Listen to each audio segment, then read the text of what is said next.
Hey baby. Do you believe in love at first sight, or should I walk by again? Excuse me. You are 9.999. Well, you would be a perfect 10 if you were with me. You. That would never ever happen. You? Baby, do you know who I am? Yeah, you're Todd. The guy who thinks that just because his dad helped him get a high position in the government, he deserves whatever he wants. The same guy that wants to privatize jails, legalize all drugs and sell our assets.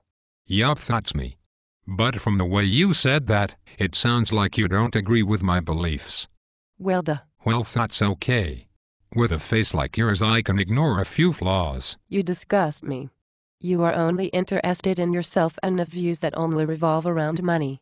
You want to privatize jails just so that you can make a little more money. A little more?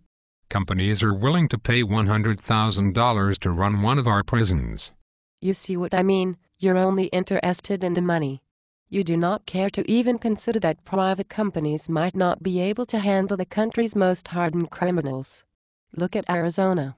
Throughout the years, there have been high-profile riots, escapes and other violent incidents.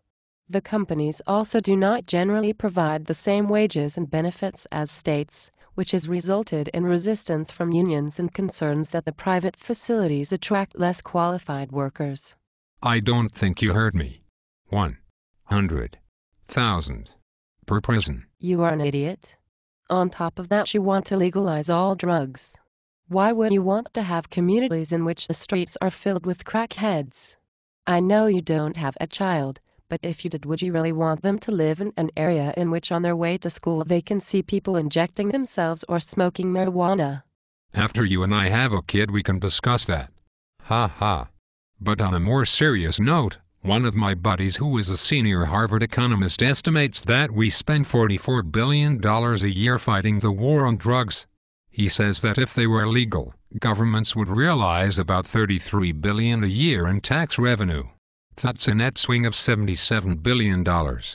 We could be using that money to build better roads, pay off my credit card debts and buy me a new Ferrari. If drugs were legalized, we would empty out a lot of our prison cells, which would make you happy, I am sure. People will use this stuff whether it's legal or not, so why not use it to help me put a bit more cash in my pocket? It's just morally wrong. Don't you understand, you nitwit? Oh, feisty? Ha ha ha. And what's wrong with selling our assets?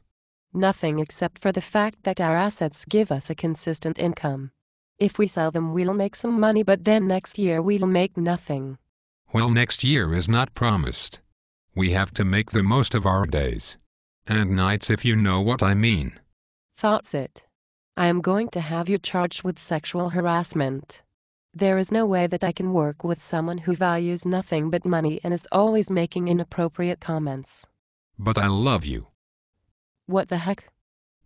I gotta go. Bye.